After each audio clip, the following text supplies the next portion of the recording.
네, 안녕하세요.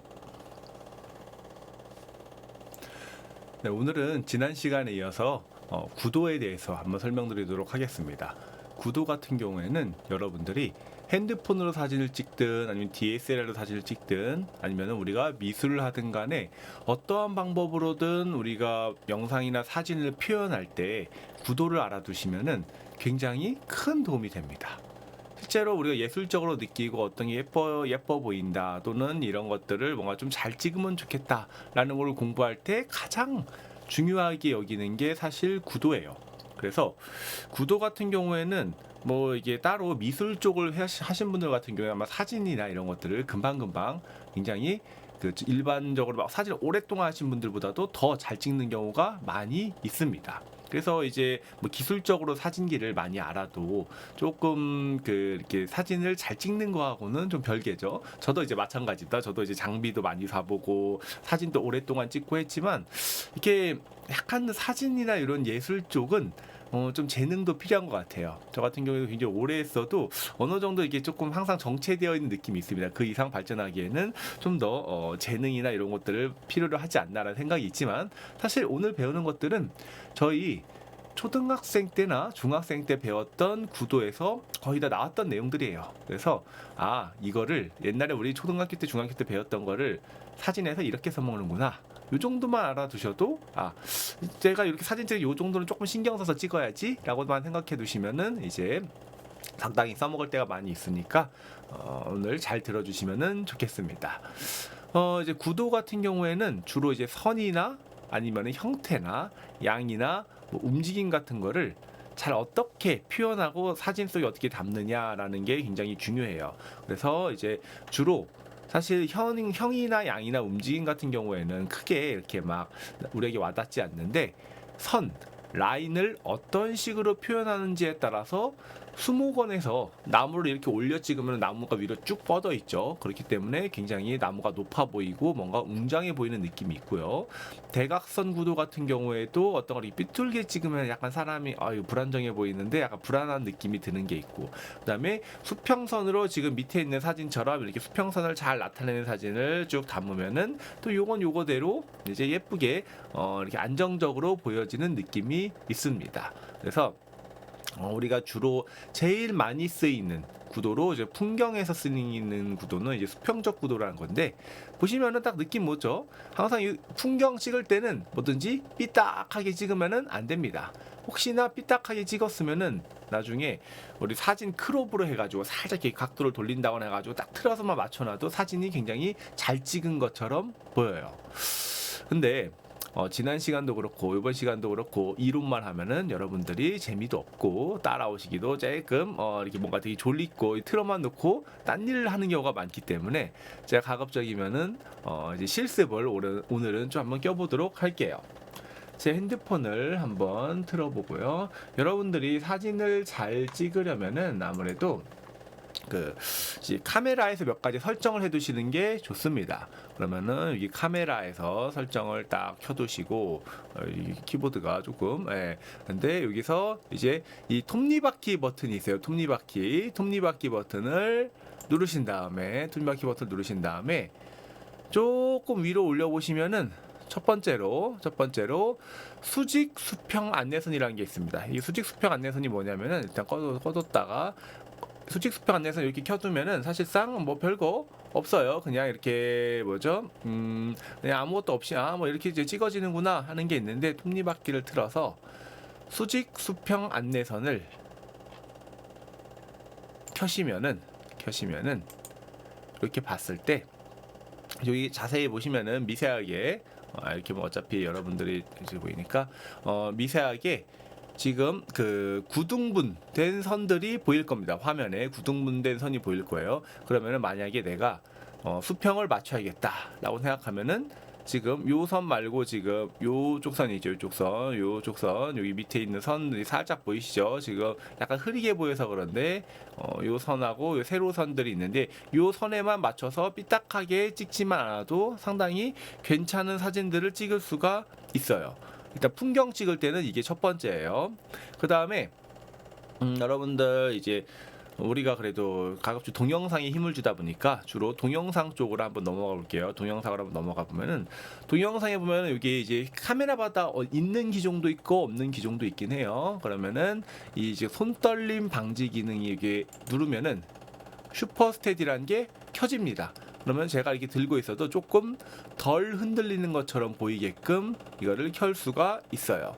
그러면은 이제 화각은 다시 좀 정상으로 돌아오면서 이제 이렇게 그 조금 그 더 흔들흔들하는 것처럼 보이는데 요거를 이렇게 딱 키면은 이제 좀 더 영상을 찍더라도 손으로 들고 찍더라도 약간 더 이렇게 안정적으로 보이게끔 찍을 수가 있는 게 이 장점입니다. 근데 요거 이 슈퍼 스테디샷 기능 같은 경우에는 항상 킨다고 능사가 아니에요. 첫 번째, 요 슈퍼 스테디샷을 킬 때는 빛이 많은 곳인지 확인을 해보셔야 돼요. 그러니까 어두운 데서 이 기능을 켜면은 좀 더 자글자글하고 화질이 많이 떨어집니다. 그래서 요걸 항상 킨다고 능사가 아니고 요거는 빛이 많은 곳에서, 즉 밝은 곳에서 켜두고 동영상을 찍으면은 훨씬 더 도움이 된다 정도까지로 참고하시면 되고요. 그 다음에 삼각대에 올려놓고 찍을 때는 역시 이것도 꺼두시는 게 좋습니다. 그래서 정리를 하자면은 평소에는 꺼두셨다가 내가 이렇게 손으로 들고 무언가를 핸드폰을 영상을 찍어야 된다 할 때는 요거를 이제 켜서 찍으시면은 조금 더 이제 도움이 되고요. 켜서 찍으면 조금 더 도움이 되고요. 그 다음에 평상시에는 꺼두는 게 일반적인 원칙이다. 이렇게 기억하시면 좋고요.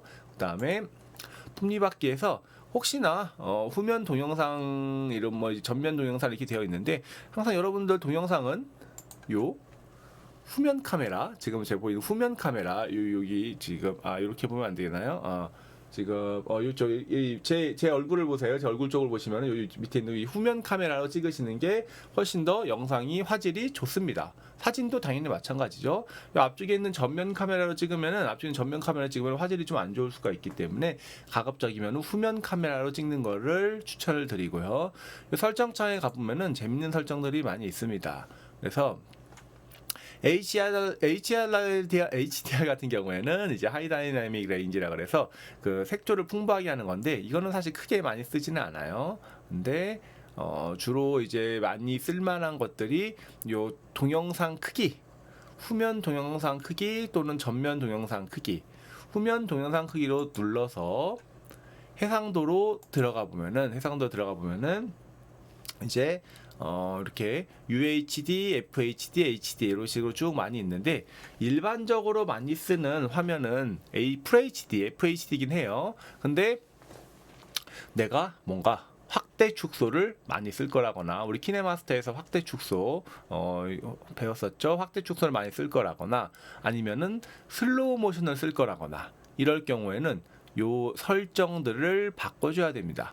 자, 확대 축소를 쓸 때는 가급적이면은 UHD, 즉 4K 3840-2160 제가 그때 알려드렸죠. 전 시간에 3840 가로점이 3840개, 세로점이 2160개 곱하기 해보면은 대충 800만 정도 나온다고 말씀을 드렸었고, 즉 일반 FHD로 우리가 주로 영상을 접할 때는 대체로 다 FHD로 이제 영상을 접하고 있어요. 근데 이제 찍을 때 UHD로 찍었다가 크게 확대를 하는 거예요. 나중에 편집할 때 크게 확대를 해서 4배까지 확대를 해서 내보내기를 하면은 우리가 직접 접하는 화면은 FHD이기 때문에 영상에서 화질이 거의 깨지지가 않습니다.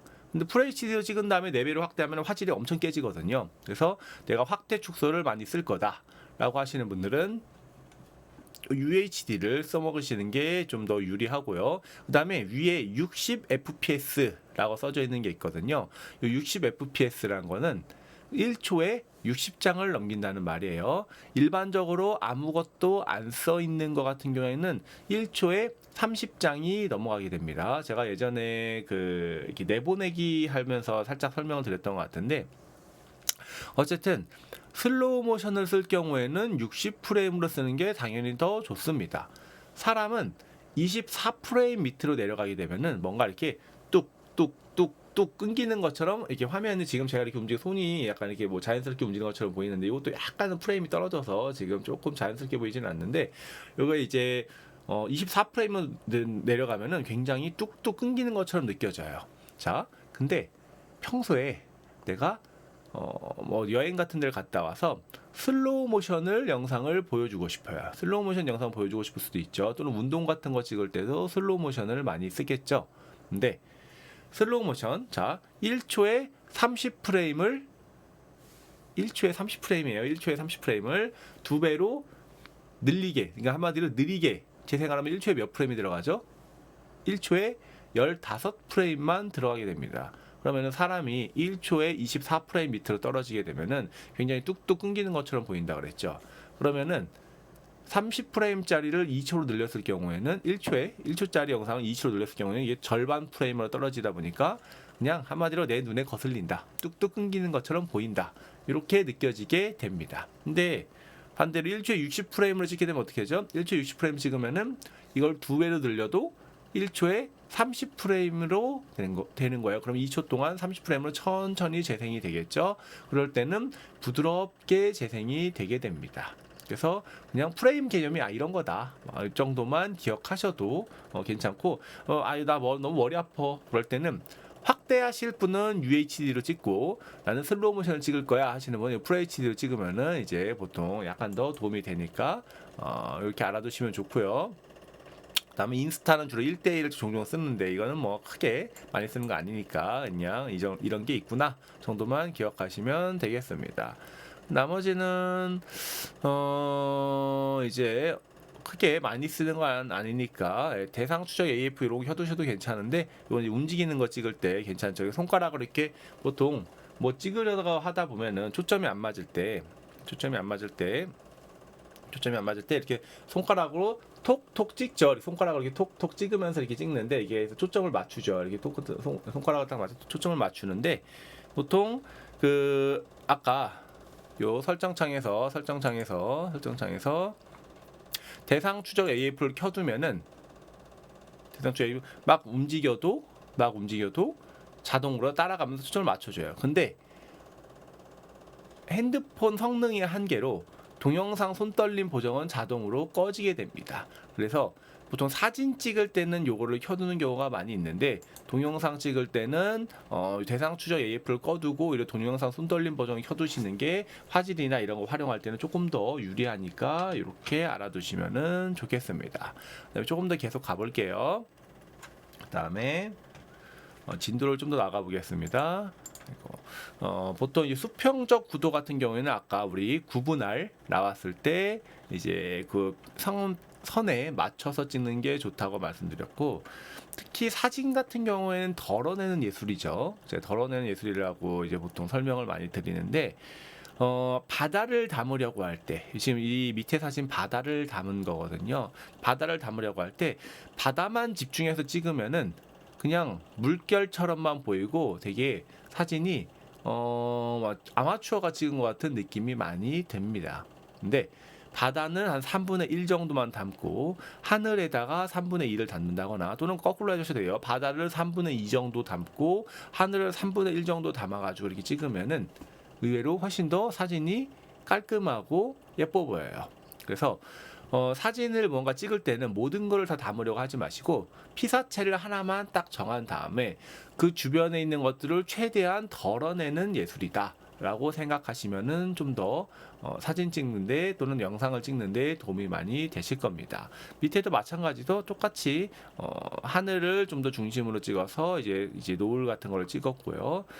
노을 이야기가 나와서 뭐 따로 말씀을 또 이제 실습으로 한 번 더 본다면은 여러분들 노을 같은 거 찍을 때 사람 얼굴이 시커멓게 나오죠. 얼굴이 까맣게 나와요. 왜냐면 역광이니까. 보통 역광일 때 어떤 걸 쓰면 좋냐? 이런 걸 또 알아두셔야 또 이제 이런 수업을 듣는 보람이 있으니까. 자, 보통 이렇게 제가 이런 데를 찍으면 보통 카메라가 역광, 빛이 저쪽에 있다 보니까 이제 역광으로 나오는데 이번에 지금 이렇게 좀 어둡죠. 화면이 좀 어둡게 나오죠. 근데 옆으로 좀 넘겨보시면은 옆으로 조금 이렇게 지금 제가 옆으로 이걸 넘겼죠. 이거 옆으로 이렇게 넘기고 있어요.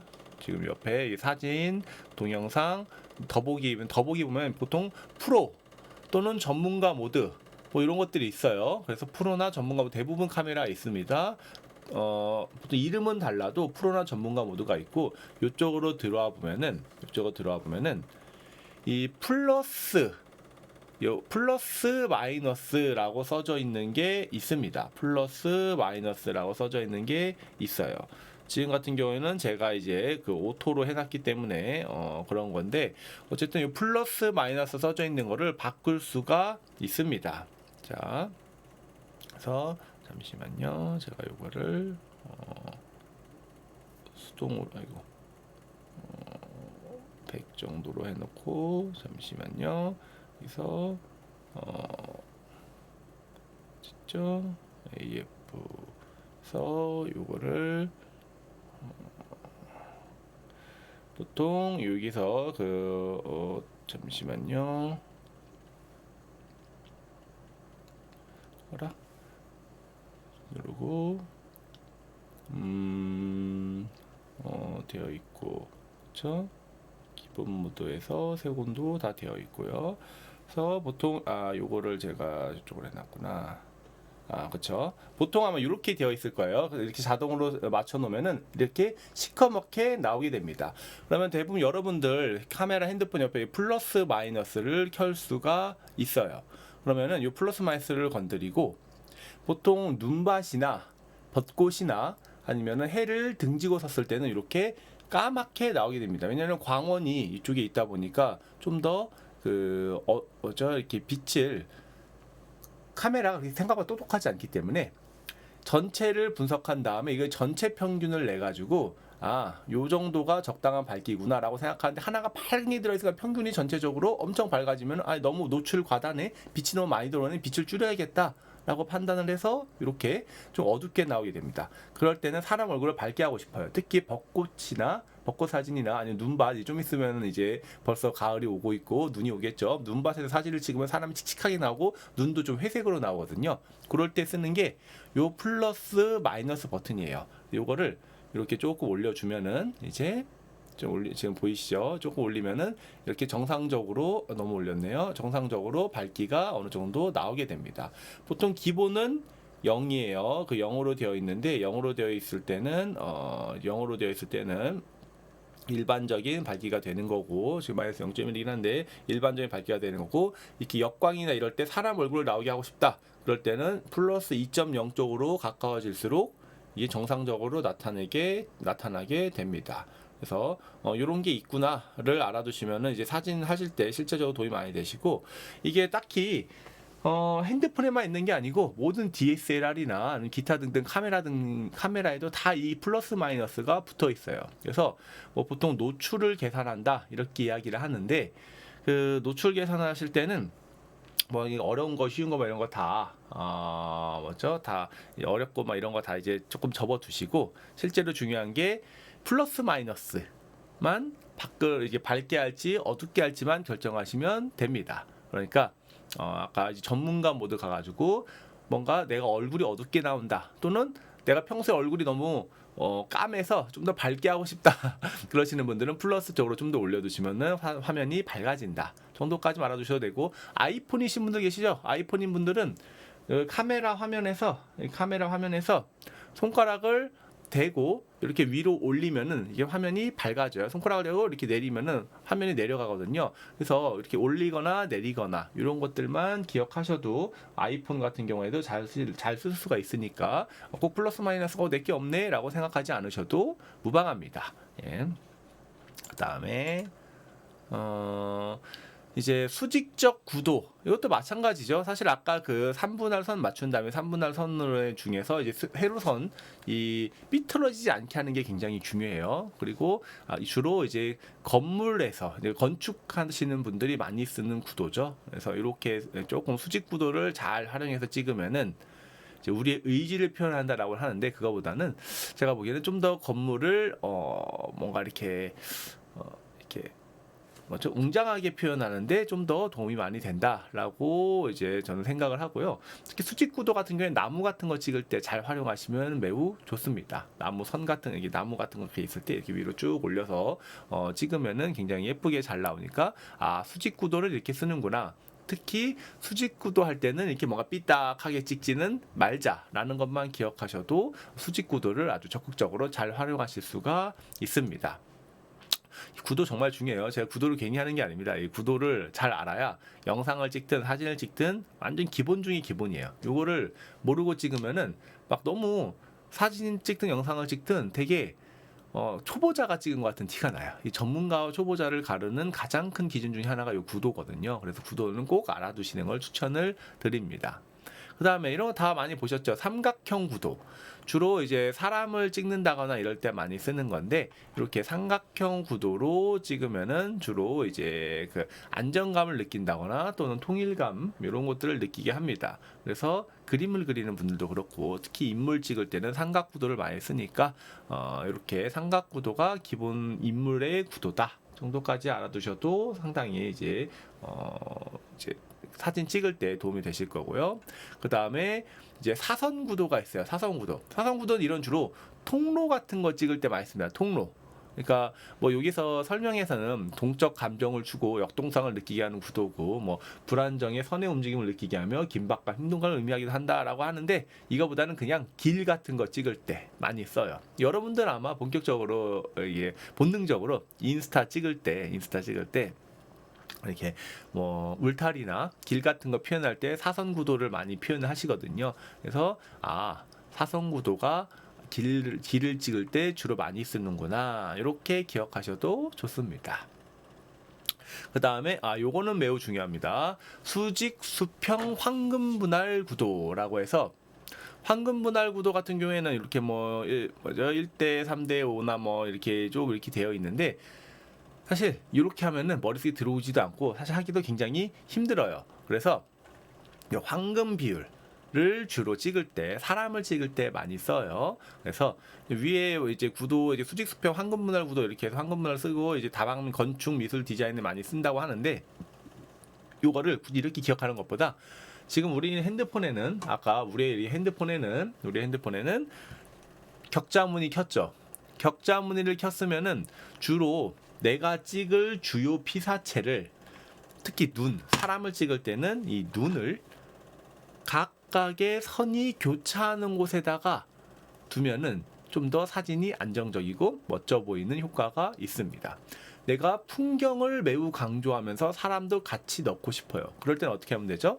사람을 요 아래점 중에 한 위치에다가 배치를 시켜가지고 찍는 거예요. 그렇죠?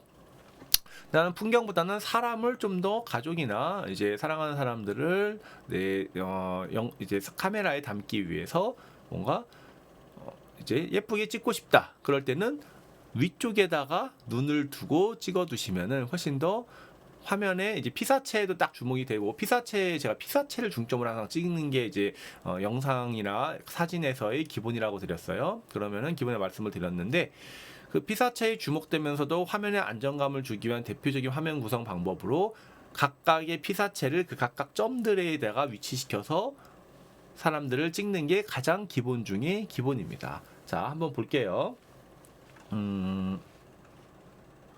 이렇게 해서 카메라를 실행시키면은, 지금 저 같은 경우에도 현재 이렇게 이 격자 무늬가 보이죠. 원래 지금 제가 이렇게 돌리고 싶긴 한데, 돌리면 여러분들이 화면을 이렇게 거꾸로 봐야 되니까 조금 힘드실 것 같아서 제가 그냥 세로로 들고 있는 건데, 우리 영상은 대부분 항상 이제 그 화면을 전부 다 가로로 찍습니다. 이게 세로로 찍는 경우는 거의 없으니까 제가 세로로 들고 있다가 나중에 세로로 찍어야지 하시면 절대 안 됩니다. 그래서 만약에 내가 이 카메라를 찍고 싶다, 그럴 때는 요 격자 무늬 선과 선을 위치시키는 가운데 위치시키거나, 아니면은 사람이나 이런 거일 경우에는 사람을 항상 이 정면을 딱 바라보고, 정면만 바라보고 차렷자세로 있는 게 아니잖아요. 보통 이렇게 지금 우리 교재 사진에서 보는 것처럼 어느 한 방향을 보고 대각선으로 살짝 서 있는 경우가 많이 있거든요. 그러면은 대각선으로 서 있는 방향을 비워두고, 이게 카메라 사람이라고 할게요. 그러면 카메라 렌즈가 눈이라고 하면은 여기쯤에다 맞춰놓고 찍으면은 조금 더 뭔가 이제 안정적으로 보이고 피사체에 주목된다고 해야 될까요? 그런 게 있습니다. 만약에 이게 이렇게 조금 삐딱하게 되어 있다. 그럴 경우에는 여기다가 이제 내가 찍을 피사체를 위에다가 이런 식으로 대각선과 대각선 위치 사이를 맞춰놓고 찍으면은, 특히 옆에서 찍을 때는 조금 더 효과가 극대화되게 됩니다. 그래서 이렇게 지금 요즘 갤럭시 핸드폰 같은 거 이렇게 알맞게 이게 정확하다라고 이렇게 해서 하지만 사실 완전 정확하지 않으니까 베스트 샷을 항상 믿지 마시고요. 내 눈에서 그리고 좀 더 구도에서 맞춰서 찍는 게 더 유리하니까 참고하시면은 좋겠습니다.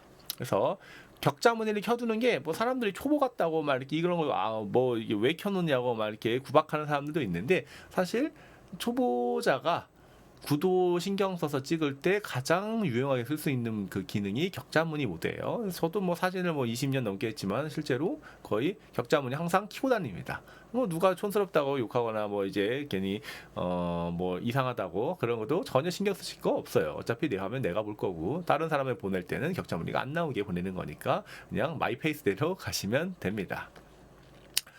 자, 그러면은 이제 화면의 여백이죠. 특히 여러분들이 사실 뭐 풍경을 찍을 때도 많이 있지만 그 화면의 여백 구성하는 거는 인물 사진을 찍을 때 매우 중요합니다. 그래서 특히 헤드룸, 머리, 지금 이 사진 저 같은 경우에도 이렇게 머리 어느 정도 비워두고 이렇게 찍는 건데, 헤드룸이 너무 빡빡하면은 뭔가 이렇게 사진에 사람이 꽉 낑긴 느낌이 들고, 또 헤드룸이 너무 넉넉하면은 뭔가 사진을 되게 찍담한 느낌이 있어요. 그래서 헤드룸을 어느 정도 살짝 비워둬 가지고 이제 조금 더 안정적으로 사람을 찍을 때 이렇게 헤드룸을 살짝 비워두는 게 상당히 중요하고요. 그 다음에 노즈룸이라고 있어요. 노즈룸 말 그대로 코에서 바라보는 방향. 특히 사람이 특정한 방향을 바라보고 있을 때 바라보는 방향에 대해서 어느 정도 공간을 두는 것을 노즈룸이라고 합니다. 그래서 노즈룸이 부족하면 되게 벽 보고 서 있는 것 같아서 좀 이상해요. 좀 이상합니다. 그래서 사진을 보면 딱 좀 더 이렇게 하죠. 특히 옆모습을 볼 때는, 사람 상반신을 부각해서 찍을 때는 이 노즈룸을 잘 계산해서 찍으시는 거를 매우 추천을 드려요. 이게 왜 그러냐면은, 노즈룸을 사람을 항상 가운데다가 놓고 찍는 습관을 가지신 분들이 많이 계신데, 그러면은 뭔가 사진이 되게 어색해 보입니다. 즉 옆에서 옆모습 찍을 때는 우리 아까 구분할 격자 무늬에서 요 눈 부분을 격자 무늬가 겹치는 공간 그쪽에다가 두고, 겹치는 점이죠. 점에다가 두고 사람을 찍는 게 훨씬 더 자연스러워 보입니다. 물론 이제 차렷 자세로 완전 증명사진 찍을 땐 그렇게 찍으면 절대 안 돼요. 이 옆모습을 보거나 실생활에서 사진을 찍을 때는 이제 노즈룸과 격자 무늬의 교차점을 활용하자라는 게 있고요. 리드룸은 이게 뭔가 걸어가는 모습이라거나 이렇게 움직일 때 주로 활용하는 게 이제 리드룸입니다. 그래서 인물이 화면의 좌우 어느 쪽을 가리키거나 또는 이제 좌우 어느 방향으로 움직일 때 어느 쪽으로 움직이는지 알 수 있도록 할 때는 이제 주로 리드룸이라는 걸 많이 씁니다. 주로 걸어가는 모습 쓸 때 많이 써요. 그래서 리드룸도 없으면은 되게 뭔가 화면에 가서 쿵 부딪힐 것 같아요. 그런 느낌이 있습니다. 나중에 한번 찍어보시면 알아요. 그래서 예전에는 우리가 이제 필름으로 다 찍었기 때문에 이런 걸 하나하나 신경 쓰면서 다 찍었었죠. 필름으로 찍은 다음에는 화면을 이렇게 크롭하는 것도 어려웠어요. 근데 지금은 이제 그런 게 좀 없어졌기 때문에 아무래도 이제 디지털로 다 찍다 보니까 막 찍어도 괜찮은 거예요. 그죠? 막 찍어도 이제 돈 드는 게 아니니까. 예전에 필름 한 장에 100원이다, 1000원이다, 이렇게 얘기하면서 찍었는데, 지금은 막 찍어도 되는 거니까 일단 연습을 많이 해보시고, 나중에 크롭을 해도 되죠? 예전에는 필름도 크롭하려면 되게 힘들었어요. 구도 한번 맞춘 다음에 이걸 더 작게 자른다거나 이런 거 힘들었는데, 지금은 사진도 그렇고, 동영상도 그렇고, 이제 크롭하는 게 어느 정도 쉬워졌죠. 예를 들어서,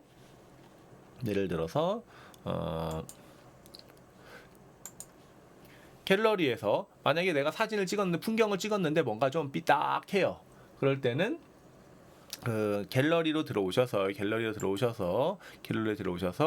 이제 이렇게 뭔가 하나로 들어온 다음에 만약에 제 명암인데 얼추 맞게 찍었는데 조금 뭔가 삐딱한 느낌이 든다. 약간 위에가 1도 정도 틀어졌죠. 그럴 때는 요 편집을 누르시고 이 부분을 누르면은 이렇게 자를 수가 있겠죠.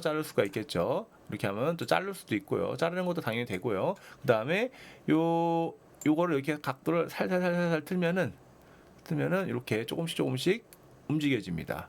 그리고 기왕이면 이게 낫겠네요. 그렇죠?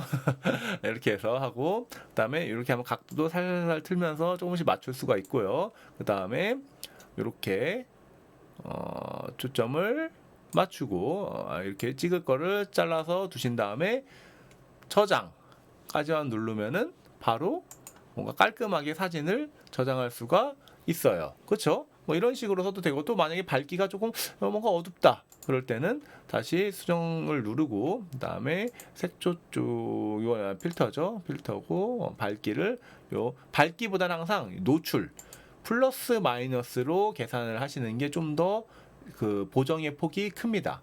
무슨 차이냐? 얘는 빛의 양을 조절하는 거고, 얘는 단순히 흰색과 검정색의 그 어두움 차이를 조절하는 거기 때문에 플러스 사진을 만지실 때는 밝기를 만지시는 것보단 플러스 마이너스를 만지시는 게 조금 더 약간 더 편리하다. 그러니까 보정의 폭이 좀 더 크다. 라는 거를 볼 수가 있습니다. 그래서 이렇게 한 요 정도만 좀 더 밝게를 하고 저장 누르면은 이제 이렇게 좀 더 쉽게 예쁘게 저장되는 거를 볼 수가 있어요. 그래서 편집을 두려워하지 마시고 그냥 뭐 하나 이렇게 들어간 다음에 펜 모양을 누르면 편집이 되는구나 까지만 아시면은 뭐 얼마든지 누구든지 편집이 가능합니다. 그래서 편집 딱 누르고 펜 모양을 한번 누른 다음에 뭐 이제 비율이 지금 프리로 되어 있는 비율은 나는 4:3 딱 맞출 거야. 원래 찍었던 사진 맞출 거야. 또는 나는 동영상에 쓸 거니까 16:9를 맞출 거야. 하면은 이렇게 적절에 맞춰서 이런 걸 자를 수도 있으니까 이렇게 자를 수도 있으니까 이것도 적절하게 사용하시면은 사실 굉장히 유리하게 쓸 수도 있고요. 이 비율 같은 것도 잘 써두시면은 좋습니다.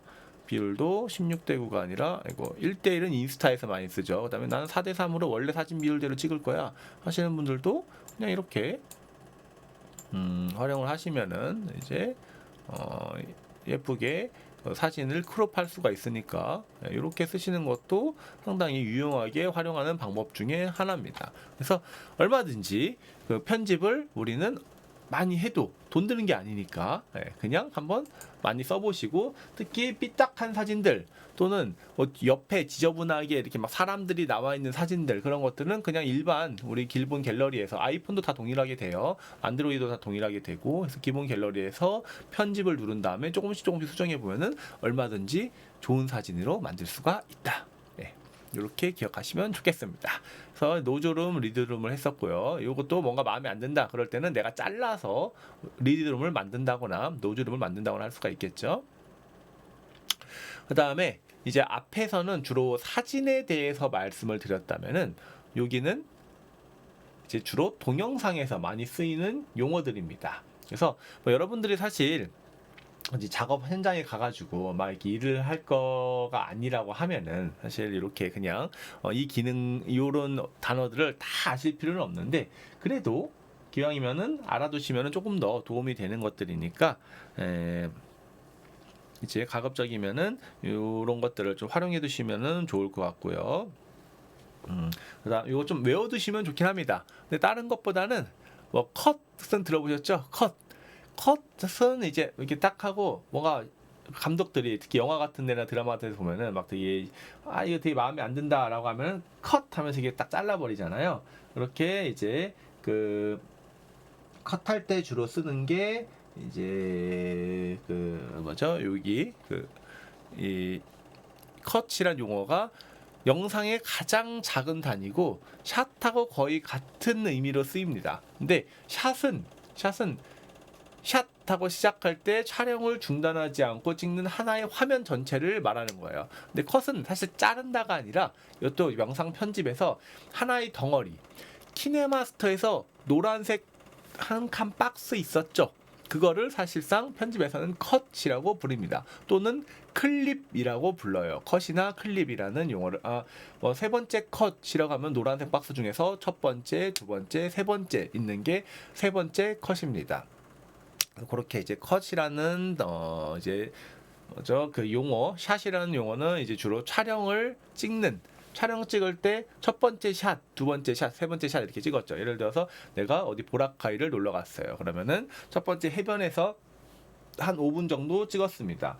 그러면은 이제 5분 정도 찍고 나서 이제 하는 그 첫 번째 찍었던 그 해변에서 찍은 영상을 첫 번째 샷, 또는 바에서 두 번째 샷을 찍었어요. 그럼 두 번째 로 찍은 그 장면을 두 번째 샷, 이렇게 이야기를 합니다. 그래서 그 샷은 한마디로 촬영 중심의 단위인 거고, 컷은 우리가 편집할 때 주로 키네마스터나 프리미어 같은 프로그램에서 쓰는 용어가 이제 컷이라고 보시면 되고요. 근데 씬 같은 경우에는 보통 이제 해변 씬이다 라고 하면은, 해변에서 우리가 아까는 한 번에 찍은 예를 들었지만 그게 아니고, 해변 모래사장에서 한 번 찍었고, 바다에 들어가서 한 번 찍었고, 그 다음에 바다와 그 육지가 맞닿는 그 이렇게 파도가 살짝 들어오는 그 부분에서 찍었고 해서 여러 개의 샷이 있겠죠. 그 몇 개의 샷을 해변 씬 이라고 부르는 겁니다. 그래서 씬 같은 경우에는 대체적으로 동일 시간이나 동일 장소에서 일어나는 사건을 다루고 있다. 좀 이해가 가시죠? 그러니까 해변 씬이라 그러면 해변에서 찍었던 여러 가지 샷들이 뭉쳐가지고 씬이 된다. 이렇게 이해하시면 되고요. 네, 시퀀스라는 게 있는데, 시퀀스까지는 사실 우리가 많이 써먹는 게 아니라서 몰라도 되지만, 그래도 시퀀스라는 게 있었구나. 주로 이제 영화의 구성 요소 를 이제 가리키는 건데, 뭐 TV 드라마에서도 많이 쓰이기도 하고요. 그래서 장소나 액션이나 뭐 이제 시간의 연속성을 통해서 에피소드를 이루는 이야기가 시작되고 끝나는 독립적 구성 단위이다. 그러니까 뭐 이렇게 하면은 조금 어려우니까 그냥 하나의 하나의 단편이다. 약간 단편이라고 얘기하는 게 좀 낫겠죠. 그러니까 보통 우리가 드라마들 보면은 쭉 이어지는 게 있고, 하나씩 끊어지면서 한 회마다 에피소드로 이루어지는 게 있죠. 그러면 이게 하나의 에피소드에 가까운 게 시퀀스다 라고 생각을 하시면 됩니다. 그래서 테이크 같은 경우에는 그러니까 우리가 해변을 찍는데 한 번에 찍을 일이 보통은 없죠. 생각보다 영상이 힘든 게, 그리고 이제 막 그 연예인들이나 이런 사람들이 힘들어하는 게, PD들이 나쁜 마음을 먹고 이 연예인을 골탕 먹이고 싶어요. 그러면은 마음에 드는 화면이 나올 때까지 테이크를 1부터 100까지 한마디 같은 장면을 100번 시키는 거예요. 이건 마음에 안 들어서 안 되고, 이건 테이크 1부터 테이크 100까지 똑같이 해변에서 조개를 줍는 장면인데, 그거를 조개 줍는 거를 100번 한다고 생각해 보세요. 연예인들도 엄청 짜증나고 스트레스 받겠죠. 도대체 뭐가 마음에 안 드는 건지, 뭐가 좀 뭐가 불만이라서 이걸 계속 시키는 건지 모를 정도로 똑같이 그냥 조개를 줄 뿐인데, 그렇죠? 그래서 한마디로 같은 조개 줍는 장면을 찍을 때 내가 마음에 드는 장면이 나올 때까지 테이크를 시킨다. 그러면 이게 테이크인 거예요. 테이크 샵 1, 테이크 샵 2, 테이크 샵 3에서 보통 한 3개 정도의 테이크를 가져가는 경우도 있고, 빨리빨리 쉽게 갈 때는 이제 일반적으로 테이크 그냥 뭐 한두 개 정도로 정리하는 경우도 많이 있습니다. 근데 좀 꼼꼼한 감독님들 같은 경우는 테이크 20까지 가는 거, 테이크 30, 40까지 가는 경우도 많이 있죠. 그래서 그런 분들하고 영화를 찍는다 그러면은 각오를 하고 가야 됩니다. 여러분들은 우리 영화 감독이 되실 분들이 아니라 유튜버라거나 아니면은 평소에 쉽게 찍을 수 있는 영상들을 생각하기 때문에 이렇게까지 갈 리는 없지만 적어도 샷과 컷의 구분을 하시면 좋다. 키네마스터를 얘기하는데 첫 번째 컷 그 컷 있잖아요, 막 이렇게 얘기하고 두 번째 컷 있잖아요 이렇게 하는데 이해를 못하면은 이제 조금 힘들 수가 있으니까 컷 개념 정도는 알아두시면은 매우 좋을 것 같습니다. 그 다음에 이제 샷의 구성 요소라 그래서 뭐 카메라 포지션, 카메라 앵글, 샷 사이즈, 뭐 포인트 오브 뷰 뭐 이런 식으로 있는데, 이거는 뒤에서 조금씩 그냥 알아두면 되는 거고, 이거 용어를 굳이 외우실 필요는 없어요. 왜냐 우리가 촬영 현장에서 일할 게 아니기 때문에. 근데 뒤에서 나오는 몇 가지 뭐 수평 앵글 샷이라거나 아니면 부감 샷이라거나 안가 샷이라거나 뭐 이런 것들 알아두시면 그래도 조금은 도움이 됩니다. 그래서 하나씩 살짝 살펴볼게요. 그래서 주로 이제 항상 우리가 영상을 찍는다 그러면 아이레벨에서 찍는다고 생각하기 쉬운데, 그 아이레벨에서 찍으면은 그냥 뭐 이렇게 되게 자연스러운 화면으로 보여요. 근데 단점은 되게 재미없어요. 일상생활에서 아이레벨로만 뭔가를 찍는다 그러면은 되게 조금 사람을 앞에서 보는 것 같고 막 TV 같은 거 보는 느낌으로 해서, 유튜버에서는 사실 아이레벨을 이렇게 막 완전 표준으로 쓰지는 않습니다. 유튜브 같은 경우에는 조금 더 화면을 재밌게 하고 사람들을 많이 이렇게 잡아두기 위해서 자극적인 앵글샷 같은 걸 많이 쓰죠. 대표적으로 많이 쓰는 게 이제 하이 앵글이라거나 뭐 로우 앵글이나 이런 것들을 많이 씁니다. 특히 하이 앵글 같은 경우에는 주로 이제 부감샷처럼 이런 식으로 하이 앵글로 이렇게 뭔가 위에서 살짝 찍으면은 좀 더 이제 그 상대방을 내려다보는 듯한 시선이 되기 때문에 피사체에 이제 좀 더 피사체가 작아 보이죠. 내가 뭔가 우러러서 내려다보는 느낌이 들어가지고 좀 더 이렇게 전지적인 관점에서 유튜버들을 보고 있다 이런 식으로 많이 활용이 돼서 하이 앵글을 굉장히 많이 씁니다. 그래서 요즘에 셀카봉 같은 거 들고 이렇게 팔로 쭉 뻗어서 위에서 드는 형태로도 많이 하죠. 특히 실내에서 넓게 보여준다고 한다거나 아니면은 부감샷이 뭐냐면은 뭐 떠 있다라는 느낌이죠.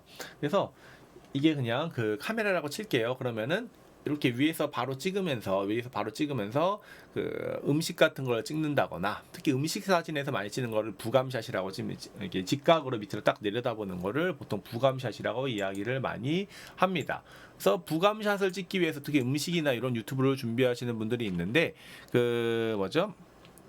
수직 스탠드죠. 수직 스탠드로 이렇게 검색을 해보시면은 이렇게 부감샷 또는 항공뷰 이런 것들을 통해서 많이 검색을 하거든요. 그러면은 요 항공뷰 같은 것들을 찍을 때 쓰는 게 수직 스탠드예요. 그래서 굳이 비싼 거 살 필요도 없어요. 그냥 적절히 싼 거 중에서 보시면은 뭐 이런 것들 적절히 싼 거 중에서 보시면은 이렇게 조명은 아닙니다. 이 핸드폰 카메라 같은 것들을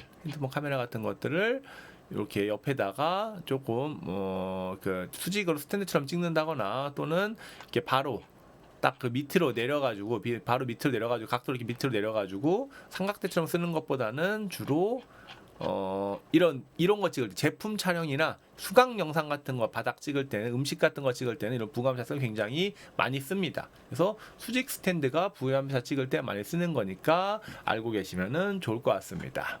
그다음에 그 하이 앵글 같은 경우에는 이제 풍경의 부감샷 등에 자주 사용하는 앵글인데 그 전체의 이제 상황을 보여줄 때 쓰는 게 하이 앵글이고 부감샷에서도 동일하게 많이 쓴다라는 것들을 알고 계시면 되고 로우 앵글은 주로 이제 뭔가 긴장감이나 강력함, 힘이나 뭐 위험 같은 거를 표시할 때 많이 써요. 근데 요거는 인물을 좀 더 다리 길어 보이게 할 때 더 많이 씁니다. 인물을 뭔가 다리가 길게 보이게 할 때 많이 쓰는 게 로우 앵글이죠. 특히 로우 앵글 같은 경우에는 그 보통 카메라는 여러분들 단체 사진 찍을 때 이 가장자리로 갈수록 못생기게 나오는 거 알고 계시죠? 가장자리로 갈수록 왜곡이 있기 때문에 얼굴이 좀 더 넓고 넙대대하게 나오게 됩니다. 가운데 있을수록 사람이 예쁘게 나와요. 그래서 항상 결혼 사진이든 아니면 어떤 잔치 사진이든 간에 주인공들은 가운데 있죠. 가운데 있는 게 괜히 주인공이랑 가운데 있는 게 아니고 사진에서 가장 예쁘게 나오게 하려고 가운데에 있는 겁니다. 그래서 가급적이면은 뭐 단체 사진 찍을 때 가운데에 찍으시는 게 더, 사실 근데 저도 구석으로 가긴 해요. 가운데로 이제 찍으시는 게 좀 더 괜찮고요. 그 왜곡을 활용해서 한마디로 좀 더 다리는 보통 끝에 있죠. 그래서 밑에서 로우 앵글을 찍게 되면 다리가 좀 더 왜곡 때문에 길게 나오게 됩니다. 그래서 로우 앵글로 찍을 때는 다리가 더 길어 보인다. 특히 로우 앵글은 이렇게 카메라를 들었을 때 좀 더 밑에서 이렇게 길게 누르게 되면은 이렇게 쭉 길게 하면은 이렇게 좀 밑에서 이렇게 세로로 찍게 되면은 더 다리가 길어 보이게 나오니까 이런 것들도 기억하시면은 좋을 것 같습니다. 그 다음에 이제 뭐 샷의 구분이 있는데 요거는 피사체 수에 따라서 뭐 원샷, 투샷, 쓰리샷 이런 식으로 불러요. 그러니까 화면 프레임 안에 한 명이 있는지, 두 명이 있는지, 세 명이 있는지 이런 거에 따라서 이제 원샷, 투샷, 쓰리샷 이런 식으로 구분하기도 하고요. 그 다음에 이제 그룹샷이라고 해서 뭐 GS, 뭐 1S, 2S, 3S, 4S 막 이렇게 외치기도 하고 뭐 GS 막 이렇게 뭐 얘기도 하고 외치는데 사실 별거 아니에요. 그냥 사람이 여러 명이서 찍은 거는 GS입니다. 그룹샷이에요. 그래서 주로 이제 30명 뭐 이렇게 스튜디오 방청객 중에서 뭐 7, 8명을 한 화면에 담는 것 이런 것들을 이제 그룹샷이라고 불러요. 왜냐? 포샷 뭐 이렇게 또 4S 막 이렇게 부르기도 하는데 이렇게 부르면은 이제 막 계속 세븐샷 A샷 이렇게 부르기 힘드니까 그냥 GS 또는 그룹샷 이렇게 많이 부릅니다. 그래서 사실 이제 전문가일수록 이런 뭐 단축 해서 부르는 걸 좋아하는 거 느낌이 있는데 그냥 이런 게 있구나 정도만 기억하셔도 여러분들 크게 문제는 없을 것 같습니다. 근데 요거는 구도에 따라서 많이 쓰는 거라서 알아두시면 좀 좋아요. 그래서 이제 풀샷 같은 경우 FS라 그러는데 풀샷 같은 경우에는 우리가 이런 찍을 때 그 헤드룸 남기는 거, 그 다음에 발이나 발끝을 자르지 않는 거가 사실 굉장히 중요합니다. 그래서 여러분들 찍을 때 뭐 풀샷으로 찍는다 이렇게 뭐 그런 걸 기억하는 것보다는 나는 발끝을 자르지 않아야지 또는 머리를 꽉 차게 찍지 않아야지 이렇게 이제 느끼는 게 좋고 주피사체 이제 전체를 보여주는 사이즈로서 인물의 주변 전경이라거나 다른 출연자 등을 이제 포함시켜서 주로 찍게 되고 주로 뭐 이제 인물의 움직임이라거나 아니면 이제 상호 위치 파악 이런 거 할 때 많이 쓰는데 그냥 풍경과 그 다음에 사람의 느낌을 전체적으로 담을 때 이제 풀샷을 많이 쓴다라는 게 있고 그 외에 이제 풀피규어처럼 풀샷은 이제 출연자의 전체를 보여준다거나 풀피규어가 똑같이 이런 걸 같지만 이제 풀피규어 같은 경우에는 주로 이제 좀 타이트하게 잡습니다. 그러니까 지금 요 위에 사진들을 보면은 옆에 어디 있는지 이런 것들까지 다 보면서 벽이나 이런 디테일을 다 살리는데 풀피규어 같은 경우에는 주로 이 사람을 확대해가지고 많이 잡아요. 둘 다 확대하는데 이거는 광각 렌즈로 찍어서 사람을 꽉 채우면 옆에까지 많이 나오게 되고 망원 렌즈 우리 지난 시간에 망원하고 광각에 대해서 배웠었죠. 망원 렌즈로 사람을 타이트하게 잡게 되면 이렇게 풀피규어 샷이 되게 됩니다. 그래서 주변을 많이 담느냐에 따라 많이 담으면 풀샷 또는 사람만 좀 더 집중해 당겨서 담는다 그러면은 풀피규어가 되는 거니까 이 두 가지의 차이점을 알아두시면 좋습니다. 근데 요즘에는 그냥 풀샷이라고 한꺼번에 묶어서 많이 알고 계시니까 그래도 원래는 실제로는 엄밀하게 따지면 구분을 한다. 이렇게 구분하시면 되고요. 그 다음에 니샷이나 이제 웨이스트샷이 이렇게 두 개가 있는데 항상 그 관절을 바로 자르면은 대부분 이상한 경우가 많이 있어요. 요것도 사실 이게 좋은 그 샘플 사진은 아닙니다. 관절에서 너무 가깝게 잘라가지고 이제 뭐죠? 한데 관절을 너무 바로 자른다기보다는 관절보다 살짝 위를 자른다라고 생각하시는 게 조금 더 자연스러운 사진이 나올 확률이 매우 높아요. 그래서 니샷 같은 경우에는 무릎부터 머리 윗부분까지 보여주는 샷인데 주로 이제 무용이나 연극에서 상반신을 움직일 때 많이 보여주는 샷이고요. 일기예보나 차트 같은 경우에도 이런 것들을 많이 사용하죠. 그래서 요즘에 일기예보 보시는 분들은 니샷을 저렇게 활용하고 있구나 이렇게 보셔도 좋습니다. 여러분들 일기예보에서 이제 풀샷 하는 경우 거의 없죠. 실제로 보면은 이제 니샷을 많이 쓰니까 일기예보에서 쓰는 게 니샷이구나. 또는 좀 더 이제 우리가 인물 사진 많이 찍을 때도 이렇게 쓰죠. 그래서 그 웨이스트샷에서 허리 위로 찍을 때도 이제 많이 쓰니까 웨이스트샷은 일반적으로 우리가 허리 부분을 잘라서 쓴다거나 허리 윗부분을 자르는 게 사실 좀 더 자연스러운 경우가 많이 있는데 이거는 사람 취향마다 달라요. 그래서 카메라나 영상이나 이런 것들은 정답이 없죠. 디자인 같은 경우에는 구도가 어느 정도 구도는 사실 거의 정답이 있는데 사람을 찍는 거는 조금 이 주관에 따라서 많이 다릅니다. 어떤 사람은 얼굴이 밝게 나오는 걸 좋아하죠. 어떤 사람은 좀 더 얼굴이 사실적으로 이 그림자는 질 곳은 그림자 음영이 명확하게 나뉘는 거를 좋아하는 것처럼 사람마다 조금씩 그 선호도하는 사람이 표현되는 방법이 좀 다르기 때문에 이런 것들을 우리가 좀 구분을 해서 찍어 두시면은 좋을 것 같고 많이 찍어봐야 이제 이게 어떤 게 더 예쁜지를 알 수가 있으니까 이제 기억해 두시면 좋고요. 그다음에 이제 BS나 이제 TBS 이렇게 해서 굉장히 땡겨 찍거나 이런 것도 있는데 이거는 우리 주로 이제 가족들을 찍을 때 많이 쓰죠. 그래서 TV에서는 사실 이 버스샷을 버스샷을 굉장히 많이 씁니다. 그래서 완벽한 삼각형 구도, 즉 안정적으로 보이게끔 하는 것들을 할 때 많이 쓰고요.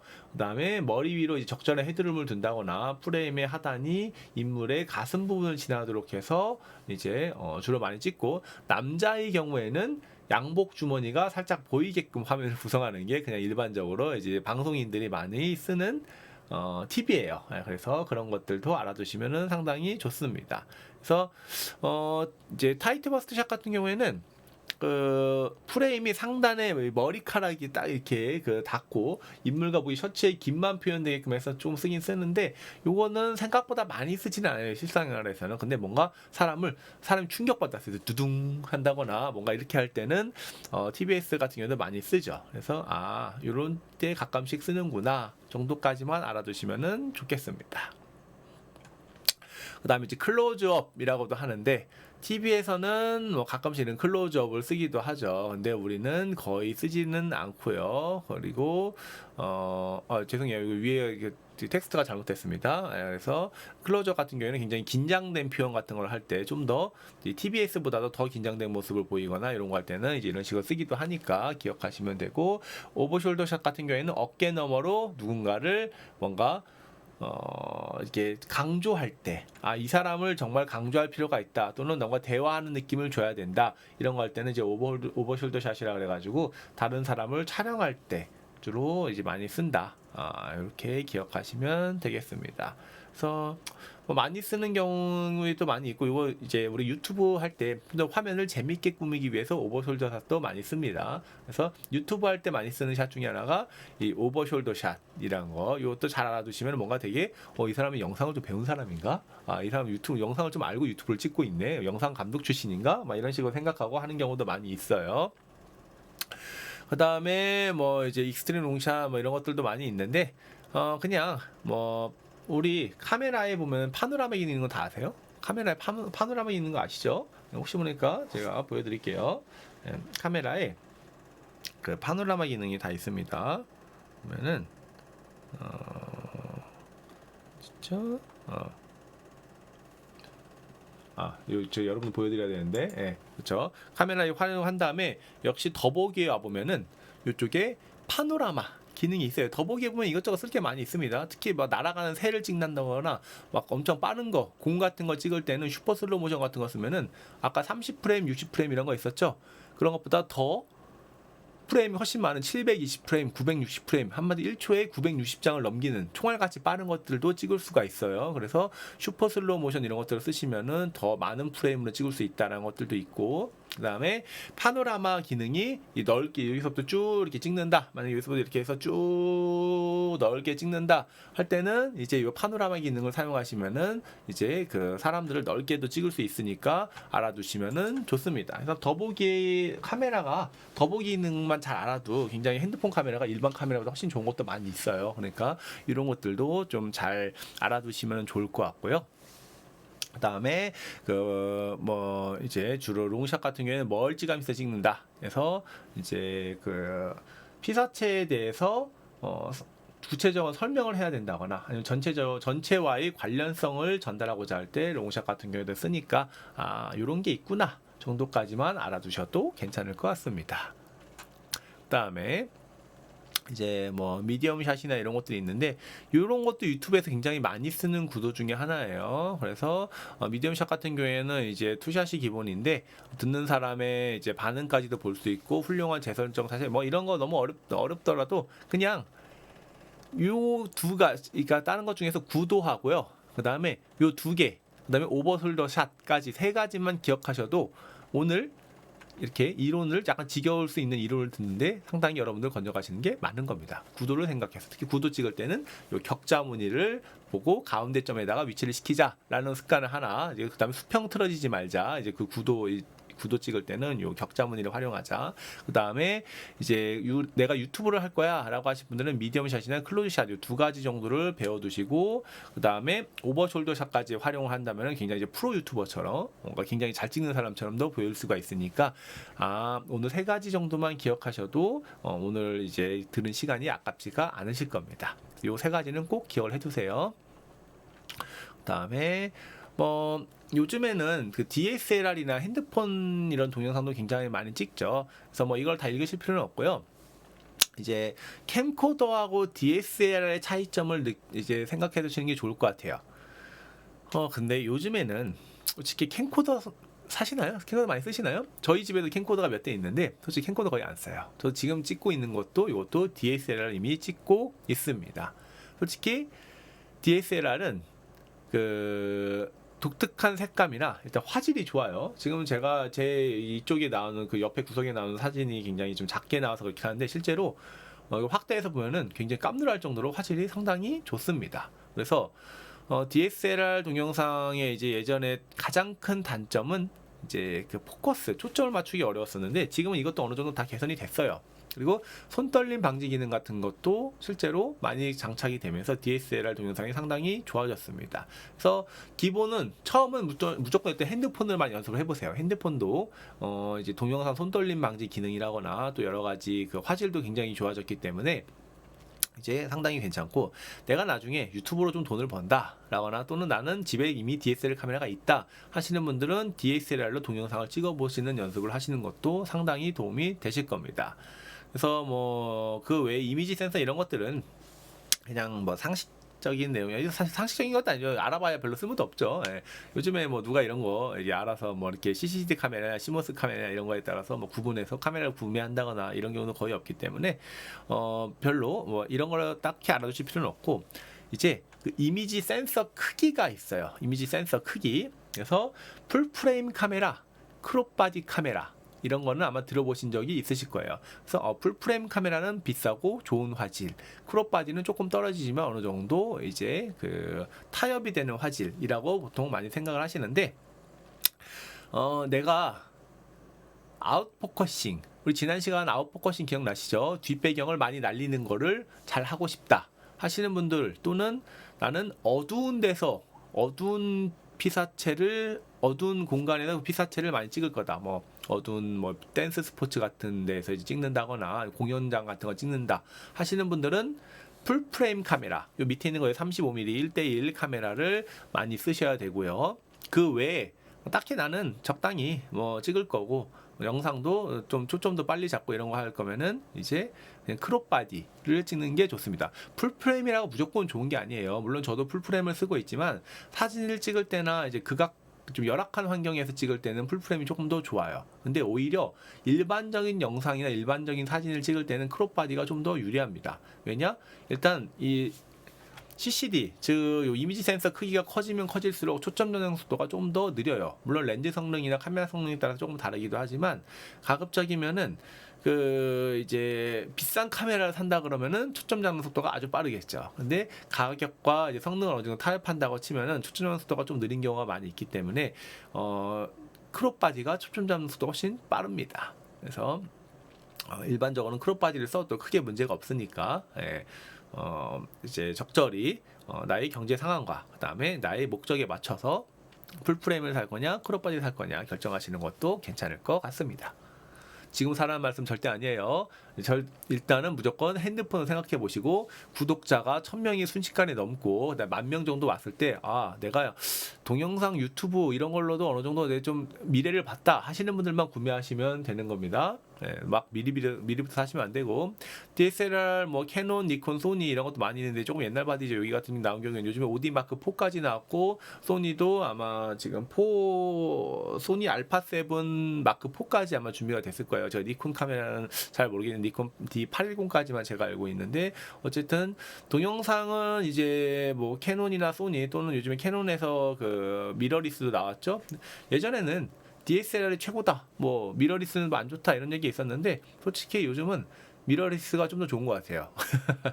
저도 그 DSLR을 쓰긴 하지만 미러리스가 좀 더 좋은 것 같습니다. 그리고 저도 미러리스 둘 다 같이 써보니까 결론은 사실 저는 미러리스 쪽으로 가는 게 더 맞다고 생각을 해요. 앞으로 아마 미래는 미러리스에 좀 더 있지 않을까. 이게 개인적인 의견입니다. 뭐 미러리스가 더 좋다 뭐 이런 게 아니에요. 그래서 가급적이면은 이제 뭐 그래도 살 때 2번 사지 않을 거면 풀프레임 한 번에 사는 게 이제 좀 더 효율적일 수도 있으니까, 뭐 그냥 이런 게 있구나 정도만 기억하시면 됩니다. 여러분들 가급적이면 핸드폰으로 찍으시는 걸 추천을 드려요.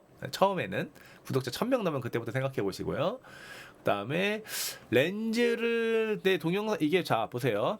제가 카메라를 굳이 사지 말라고 하는 이유가, 카메라 알려드리면서 사지 말라고 하는 이유가, 바디만 산다고 끝이 아니라 바디 샀으면 렌즈 사야죠. 그죠? 동영상 촬영 렌즈 선택할 때 뭐 이런 거 노출, 뭐 고정 조리개, 가변 조리개, 손 떨림 방지막 이런 게 뭐 다 있으면 있을수록 좋아요. 근데 f 1.8하고 뭐 2.8이 있으면 당연히 1.8이 훨씬 좋겠죠. 왜냐? 빛을 더 많이 받을 수 있으니까. 우리 지난 시간에 이렇게 그 동그라미 조리개 값 이렇게 설명하면서 이게 넓어졌다가 좁아졌다 이렇게 된다라고 설명드렸죠. 이게 F가 넓으면 숫자가 작으면 작을수록 더 많은 빛을 받아들일 수 있다라고 설명을 드렸는데, 그렇다고 해서 이게 과연 F 값이 무조건 작은 게 좋은 거냐? 물론 작은 게 좋은 건 맞아요. 근데 가격이 기하급수적으로 올라갑니다. F 1.8보다 1.4가 훨씬 비싸고 1.4보다 1.2가 훨씬 더 비싸요. 그렇기 때문에 적절히 가격에 맞춰서 하는 게 좋고, 그 다음에 손떨림 방지 기능 같은 경우는 요즘 대부분 카메라에 달려 있으니까, 이거 한데 손떨림 방지가 무조건 필요한 게 아니에요. 나는 주로 고정시켜서 찍을 거다 하시는 분들은 이제 삼각대 올려놓고 찍을 거니까 손떨림 방지가 거의 필요가 없습니다. 그래서 이렇게 손떨림 방지도 있으면은 이제 좋다라는 게 있고, 항상 사실 때는 처음에는 그냥 줌렌즈 사세요. 줌렌즈 사시는 게 조금 더 유리합니다. 왜냐면은 단렌즈를 하려면 이게 앞으로 갔다가 뒤로 갔다 발줌이라고 하죠. 발로 뛰어갔다가 왔다 갔다 하는 발줌을 해야 되기 때문에 좀 힘드니까 가급적이면 줌렌즈로 사시는 게 좀 더 유리하고요. 화각은 항상 표준 화각 이렇게까지 이제 활용하시면은 좋겠습니다. 네.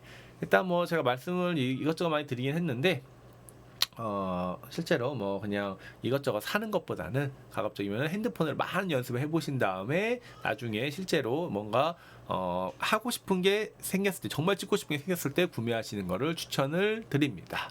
네, 오늘은 여기까지 하고 다음 시간에 뵙겠습니다. 감사합니다.